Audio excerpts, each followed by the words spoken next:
ओम शांति।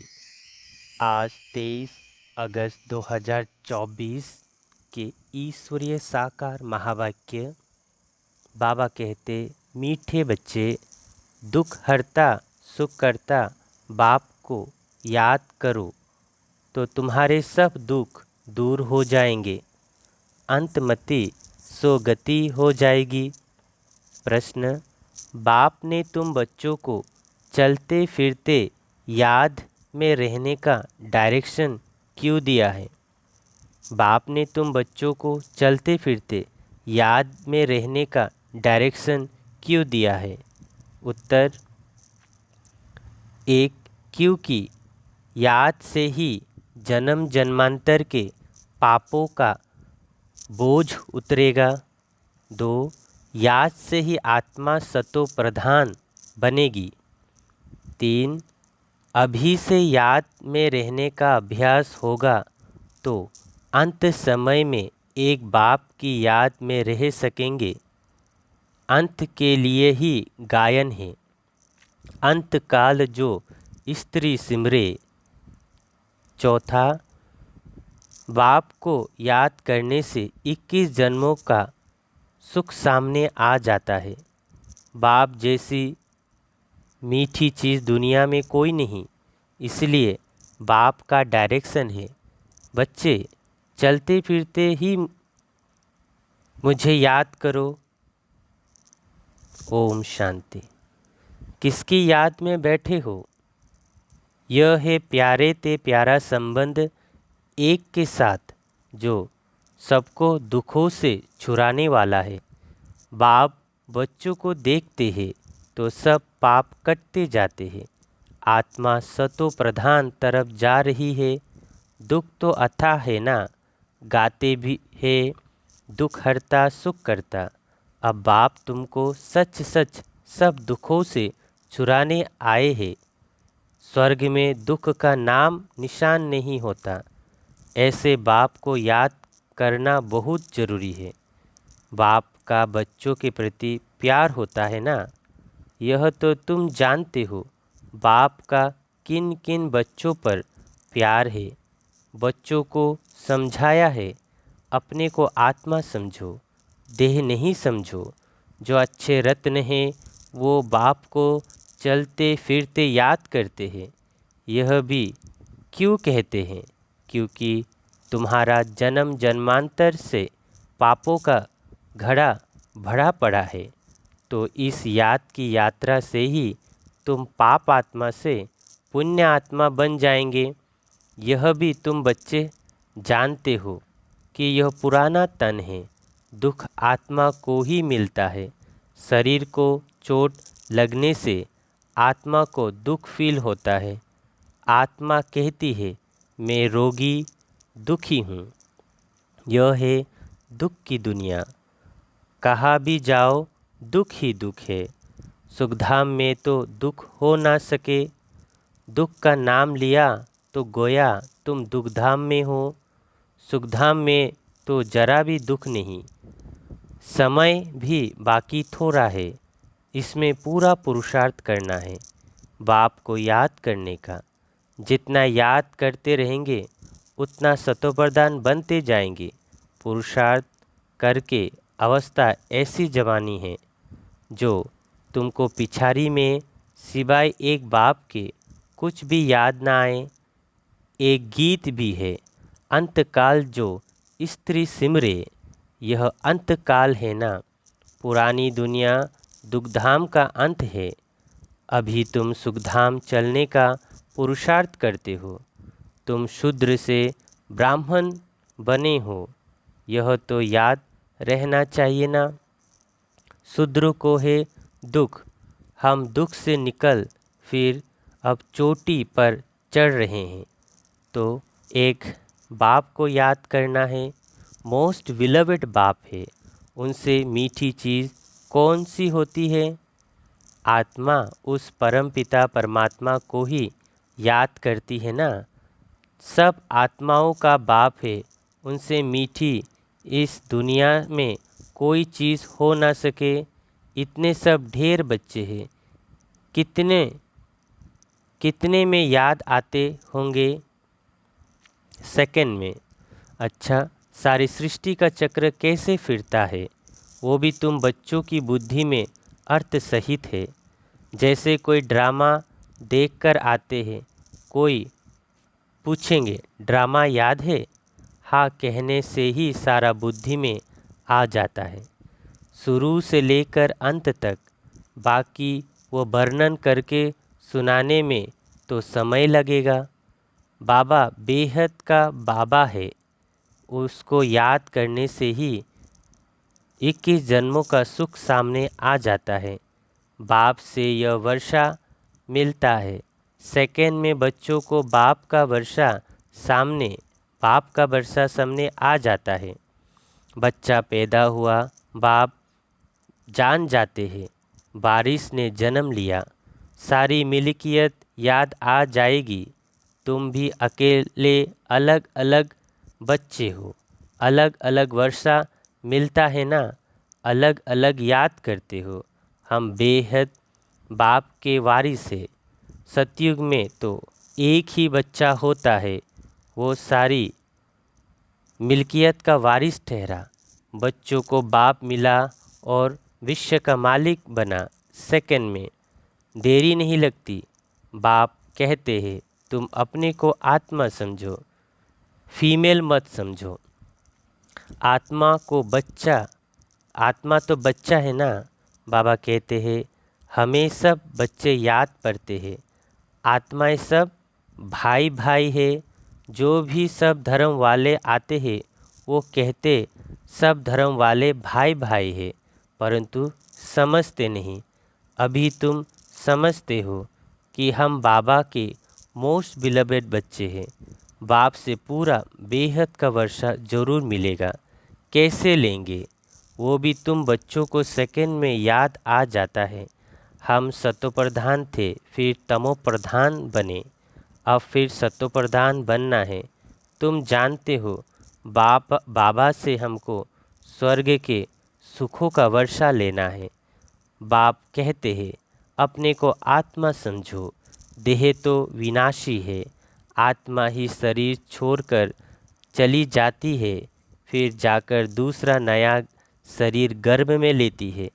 पुतला जब तैयार होता है तब आत्मा उसमें प्रवेश करती है, परंतु वो तो है रावण के वश, विकारों के वश जेल में जाते हैं। वहाँ तो रावण होता ही नहीं, दुख की बात ही नहीं। जब बूढ़े होते हैं तब मालूम पड़ता है अब यह शरीर छोड़ हम दूसरे शरीर में जाकर प्रवेश करेंगे। वहाँ तो डर की कोई बात ही नहीं रहती। यहाँ तो कितना डरते हैं, वहाँ निडर होते हैं। बाप तुम बच्चों को अपार सुखों में ले जाते हैं। सतयुग में अपार सुख है, कलयुग में अपार दुख है, इसलिए इसे कहते ही है दुख धाम। बाप तो कोई तकलीफ नहीं देते। भल गृहस्थ व्यवहार में रहो, बच्चों को संभालो, सिर्फ बाप को याद करो। गुरु गोसाई सबको छोड़ो। मैं तो सब गुरुओं से बड़ा हूँ ना, वो सब मेरी रचना है। सिवाय मेरे और कोई को पतित पावन नहीं कहेंगे। क्या ब्रह्मा विष्णु शंकर को पतित पावन कहेंगे? नहीं, देवताओं को भी नहीं कह सकते सिवाय मेरे। अभी तुम बच्चे गंगा को पतित पावनी कहेंगे? यह पानी की नदियाँ तो सदैव बहती है। गंगा ब्रह्मपुत्रा आदि भी तो चलती आती है, इनमें तो स्नान करते ही रहते हैं। बरसात पड़ती तो फ्लड आ जाती है, यह भी दुख हुआ ना, अतः दुख है। बाढ़ में देखो कितने मनुष्य मर गए। सतयुग में दुख की बात नहीं। जानवरों को भी दुख नहीं होता है, उनकी भी अकाले मृत्यु नहीं होती। यह ड्रामा ही ऐसा बना हुआ है। भक्ति में गाते हैं बाबा आप जब आएंगे तो हम आपके ही बनेंगे। आते तो है ना, दुखधाम के अंत और सुखधाम के आदि के बीच में ही आएंगे, परंतु यह किसी को पता नहीं। सृष्टि की आयु कितनी होती है यह भी नहीं जानते। बाप कितना सहज बतलाते हैं। आगे तुम जानते थे क्या कि सृष्टि चक्र की आयु 5000 वर्ष है? वो तो लाखों वर्ष कह देते हैं। अभी बाप ने समझाया है 1250 वर्ष का हर युग होता है। स्वास्तिका में पूरे 4 भाग होते दिखाते हैं, जरा भी फर्क नहीं होता। विवेक भी कहता है एक्यूरेट हिसाब होना चाहिए। पूरी में भी चावल का हांडा चराते हैं तो पूरे 4 हिस्से आपे ही हो जाते हैं। ऐसी युक्ति बनाई हुई है। वहाँ चावल बहुत खाते हैं। जगन्नाथ कहो व श्रीनाथ कहो, बात एक ही है। दोनों ही काले दिखाते हैं। श्रीनाथ के मंदिर में घी के भंडार होते हैं। सब घी की तली हुई अच्छी अच्छी चीज़ें मिलती है। बाहर में दुकान लग जाते हैं। कितना भोग लगता होगा। सब यात्री जाकर दुकानों से लेते हैं। जगन्नाथ में फिर चावल ही चावल होते हैं। वह जगन्नाथ, वह श्रीनाथ। सुखधाम और दुखधाम को दिखाते हैं। श्रीनाथ सुखधाम का था, वह दुखधाम का। काले तो इस समय बन गए हैं। काम चिता पर चढ़कर जगन्नाथ तो सिर्फ चावल का भोग लगाते हैं। जगन्नाथ को सिर्फ चावल का भोग लगाते हैं। इनको गरीब, उनको साहूकार दिखाते हैं। ज्ञान का सागर एक ही बाप है। भक्ति को कहा जाता है अज्ञान, उनसे कुछ मिलता नहीं। वहाँ सिर्फ गुरु लोगों की आमदनी बहुत होती है। होशियार होगा, उनसे कोई सीखेगा तो वो कहेंगे यह हमारा गुरु है, उनसे हमको यह सिखलाया है। वो सब जिस्मानी हैं, जन्म लेने वाले। बाबा कहते अभी तुम्हारे साथ कौन है? विचित्र बाप। वो कहते हैं यह मेरा शरीर नहीं है, यह तुम्हारे इस दादा का शरीर है जिसने पूरे 84 जन्म लिए हैं। इनके बहुत जन्मों के अंत में मैं इनमें प्रवेश होता हूँ तुमको सुखधाम ले जाने। इसको गौमुख भी कहते हैं। गौमुख पर कितना दूर दूर से आते हैं। यहाँ भी गौमुख है। पहाड़ से पानी तो ज़रूर आएगा। कुएं में भी रोज़ रोज़ पानी पहाड़ से आता है। वो कभी बंद नहीं होता, पानी आता ही रहता है। कहाँ से भी नाला निकला तो उनको गंगा जल कह देते हैं। वहाँ जाकर स्नान करते हैं, गंगा जल समझते हैं, लेकिन पतित से पावन इस पानी से थोड़ी बनेंगे। बाबा कहते हैं पतित पावन मैं हूँ। हे आत्माएं, माँ में कम याद करो। देह सहित देह के सभी संबंध छोड़ अपने को आत्मा समझकर मुझे याद करो, तो तुम्हारे जन्म जन्मांतर के पाप भस्म हो जाएंगे। बाप तुमको जन्म जन्मांतर के पापों से छुड़ाते हैं। इस समय तो दुनिया में सभी पाप करते रहते हैं। कर्म भोग है ना। अगले जन्म में पाप किया है, 23 जन्म का हिसाब किताब है। थोड़ी थोड़ी कला कम होती जाती है, जैसे चंद्रमा की कलाएं कम होती जाती है ना। यह फिर है बेहद का दिन रात। अभी सारी दुनिया पर, उसमें भी खास भारत पर राहु की दशा बैठी हुई है। राहु का ग्रहण लगा हुआ है। अभी तुम बच्चे श्याम से सुंदर बन रहे हो, इसलिए श्री कृष्ण को भी श्याम सुंदर कहते हैं। सचमुच काला बना देते हैं। काम चिता पर चढ़े हैं तो निशानी दिखा दी है, परंतु मनुष्य की कुछ बुद्धि चलती नहीं। एक सावरा दूसरा गोरा कर देते हैं। अभी तुम गोरा बनने का पुरुषार्थ कर रहे हो। सतो प्रधान बनने का पुरुषार्थ करेंगे तब तो बनेंगे ना, इसमें तकलीफ की बात नहीं। यह ज्ञान अभी तुम सुनते हो, फिर प्राय लोभ हो जाता है। भल गीता पढ़कर सुनाएंगे, परंतु ये ज्ञान तो सुना ना सके। वो हुई भक्ति मार्ग के लिए पुस्तक। भक्ति मार्ग के लिए ढेर सामग्री है, ढेर शास्त्र है। कोई क्या पढ़ते, कोई क्या करते। राम के मंदिर में भी जाते हैं, राम को भी काला कर दिया है। विचार करना चाहिए कि काला क्यों बनाते हैं। काली कलकत्ते वाली भी है, माँ माँ कहे हैरान होते हैं। सबसे काली वो है, वो बहुत भयानक दिखाते हैं। उनको फिर माता कहते हैं, परंतु माता कहते तुम्हारे यह ज्ञानवान ज्ञान कटारी आदि है। तो उन्होंने फिर हथियार दे दिया है। वास्तव में काली पर पहले मनुष्य की बलि चढ़ाते थे, अभी गवर्नमेंट ने बंद कर दिया है। आगे सिंध में देवी का मंदिर नहीं था। अब जब बाम बम फटा तो एक ब्राह्मण बोला, काली ने हमें आवाज़ दिया है, हमारा मंदिर है नहीं, जल्दी बनाओ नहीं तो और ही बम फटेंगे। बस ढेर पैसे इकट्ठे हो गए, मंदिर बन गया। अभी देखो ढेर मंदिर है, कितनी जगह भटकते हैं।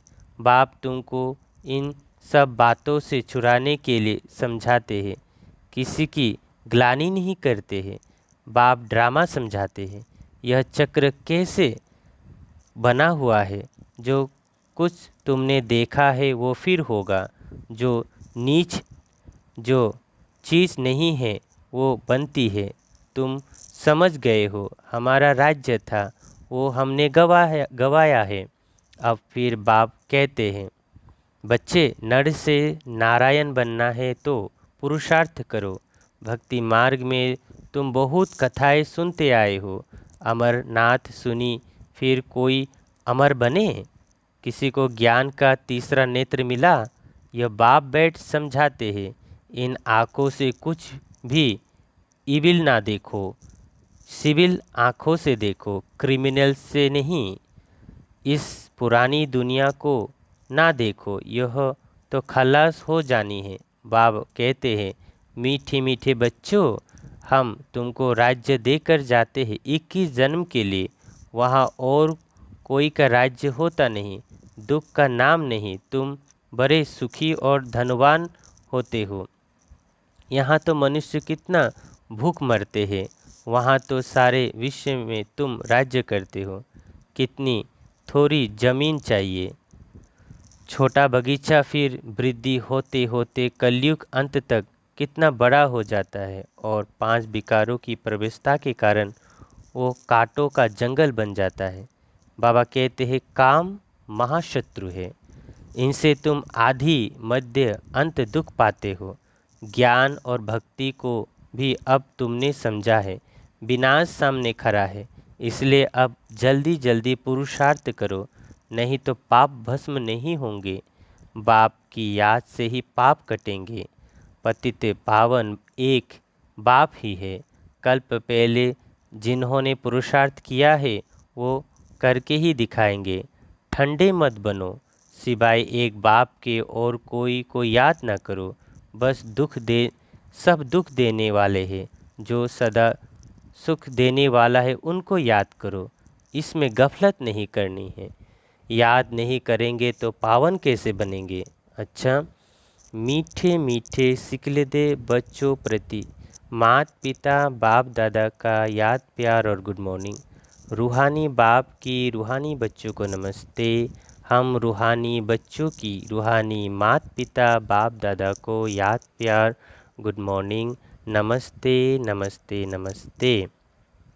शुक्रिया बाबा, शुक्रिया बाबा, शुक्रिया। धारणा के लिए मुख्य सार एक, इन आँखों से इविल बुरा नहीं देखना। बाप ने जो ज्ञान का तीसरा नेत्र दिया है, उस सिविल नेत्र से ही देखना है। सतोप्रधान बनने का पूरा पुरुषार्थ करना है। इन आँखों से इबिल बुरा नहीं देखना है। बाप ने जो ज्ञान का तीसरा नेत्र दिया है उस सिविल नेत्र से ही देखना है। सतोप्रधान बनने का पूरा पुरुषार्थ करना है।